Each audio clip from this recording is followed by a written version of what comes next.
What's up, everybody? Welcome to Podcast Now. I'm Alex, and in this video, I want to talk about some fall games that I think could make Game of the Year contenders. Now, this is just my own personal opinion, and I'm sure I'm going to skip a couple games here or there that you guys might think. So definitely, let me know in the comments what fall games do you think could actually be Game of the Year contenders. And this is my Game of the Year. This isn't necessarily, maybe you could look at it both ways. Game awards, all that stuff. I often have people tell me, Alex, this will never win Game of the Year. And I say, well, it's my own Game of the Year. It's not Jeff Keighley's. But no, these are games that I think stand a decent enough chance of really kind of breaking out, right? Being something very, very special and joining the list that we already have so far this year. So first up, and I'm kind of going, I guess, in release order. Some of these don't actually have release dates, though, is Astro Bot. I really believe in this game. This one, looking at the list really quickly here behind the scenes, there's maybe 3 or 4 that I think are probably more guarantees than others. And Astro, I do think, would be one of them. I really think this game has a shot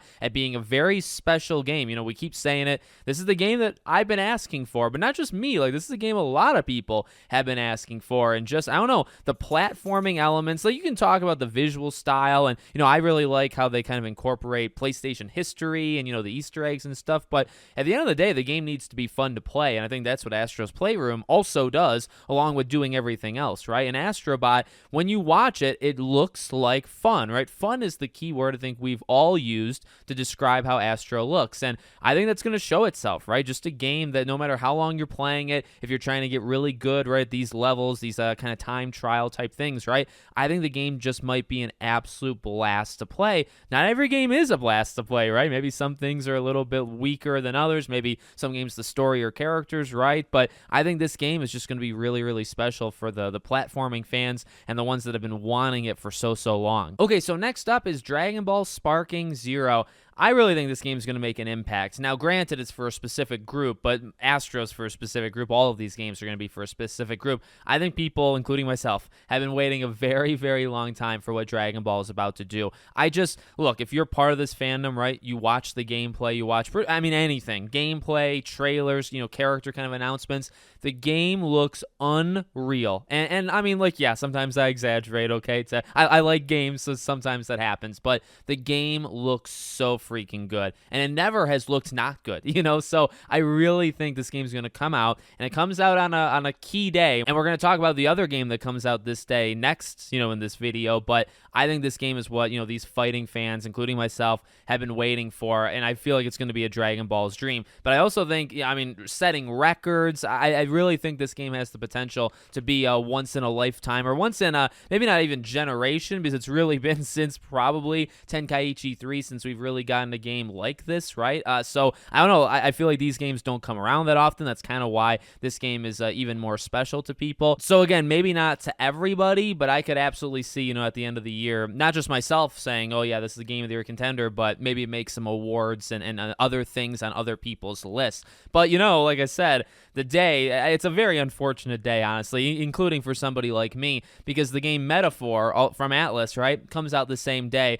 And this game is another one. Actually, to be honest with you, Astro, Dragon Ball, and Metaphor, those 3 games, I actually probably feel the best of making an impact. And Metaphor, I guess, is just trust in the Persona team. It's trust in, I guess, the vision. It's trust in what we've seen so far. You'll think about games with amazing casts, and Persona has had that. I think this game, that's something we don't know for sure, but I think you can kind of trust their past work. You can look visually at it. A lot's always been made about the main menus and the UI and all that stuff in these games, because the team is just so unbelievably talented. You just don't see UI, looking as good as it does in these games. So I don't know. I feel like this game, maybe to some, kind of more under the radar, but I really feel like this is going to hopefully be kind of the best of Persona in terms of the mechanics, right? Maybe how the more sim type things work in the game, but then it's also a chance to tell a brand new story with a different kind of vision, right? Different characters, different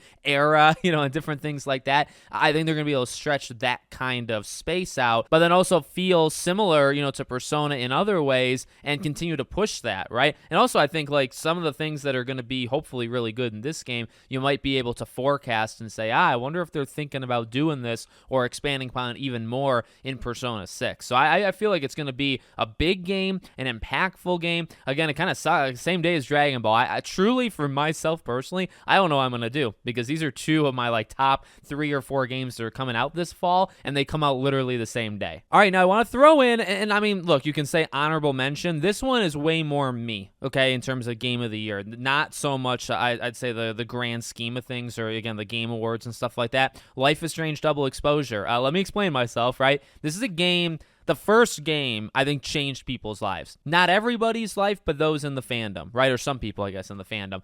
This game, if done right, and I feel like there's more, question marks with a game like this. There's probably a little bit more skepticism for a game like this than, say, the first 3 we've done, okay? But if they pull it off, and if they tell a Max story worthy of her character and worthy of the legacy of the first Life is Strange game, you're looking at a game that also can change. Like, I mean, yeah, you say it as almost like a meme or an exaggerated thing, but like, Life is Strange 1 is such a special game to millions of people. It truly made an impact, and I think it made an impact on the industry, because I do believe that game has continued to just age so well. It's such a good game, and it's still a good game 9.5 years later. If they can do it again, now it's a different team, and it's again a more questionable type team, but if they can pull it off, this could be not just one of the best games of this year, but one of the best games in recent time. And I guess you can maybe say that for the rest of these games as well. But again, I mean, that's a little bit more personal to me. I don't know how much of an impact it would make. And again, in terms of confidence, this is really where you're going to really start to see this with probably all the games that go over from this point forward. There's a lot more question marks to all of these. So next up, following in the same path, Avowed. I feel like a lot of the talk recently, I think mainly probably like the size of the game, right? Because they talk about how big Avowed is. I feel like it scared some people off. I don't know, like, I never really connected too much to the Outer Worlds. That's another thing, I guess, that maybe hurts going into Avowed. But Fallout New Vegas, guys. Fallout New Vegas. I don't know. I feel Obsidian has so much talent. I feel like Obsidian really, in their perfect situation or in a perfect situation, they can make a killer game. So I'm hoping very, very highly that Avowed, comes out and knocks it out of the park. I mean, I said last year, not exactly the same game, but when you talk about Starfield and Avowed, I actually think Avowed could be the better game, and I was saying that before Starfield came out. We'll see. Jury's still out, but I think it's honestly very possible. Another one that I feel like can only really go 2 ways is Metal Gear Solid 3 or Metal Gear Solid Delta, and the 2 ways are immense disappointment, right? Like, everybody just can't believe that they fumbled the bag so hard, or very pleasantly surprised. But here's the thing. If you're pleasantly surprised, it means they did the remake justice, and they remade one of the best games of all time, right? So this one, I mean, maybe it's cheating because it's a remake. I didn't put like Silent Hill, some of the remakes, Lollipop Chainsaw, things like that, right? This is the only remake that's on this list, but I feel it's probably warranted, right? Because you do think of Metal Gear 3, you think about how good it is, and yeah, I mean, again, there's question marks. No Kojima, some maybe like carryovers from that era, but not everybody. So you think of, if they miss the mark, this is going to be a spectacular disappointment, and it'll actually, I think, get really, really bad. But if it actually works out, which to be honest, we made a video just on Metal Gear a few days ago, it looks like they're going to do it. And I mean, that's optimism, right? There's no guarantee, but so far so good. So if they do a good job at doing literally just a remake, just, moving it up to modern audiences, but in this way, literally keeping the formula the same, just enhancing it, right, for 2024. If they can do that, then yeah, this would be one of the best games of this year because it's one of the best games of all time. Okay, final 2 and second to last, Dragon Age the Veilguard. So this is another huge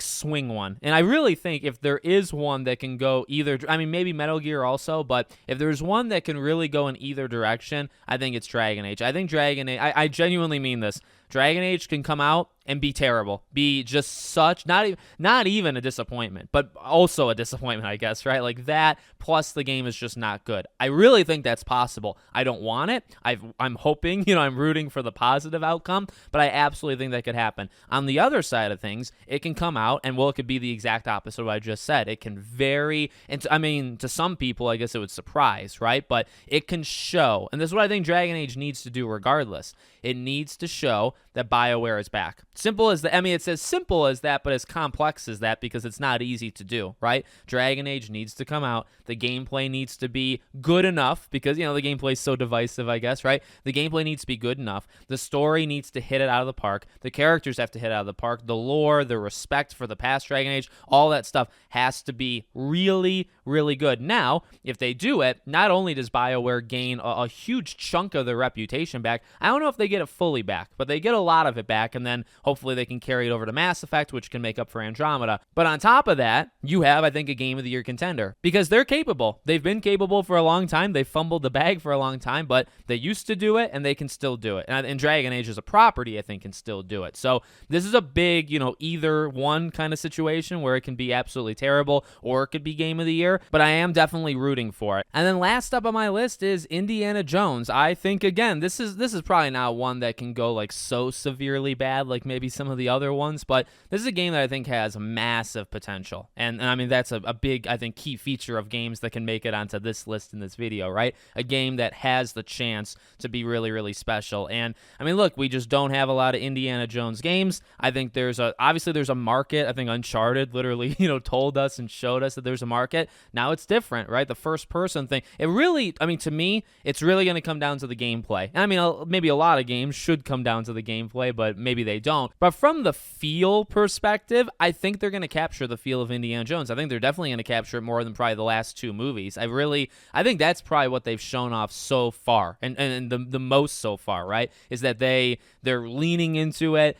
For Troy Baker being Troy Baker, I think he does a really good Indiana Jones impression. I think it's going to work out pretty well.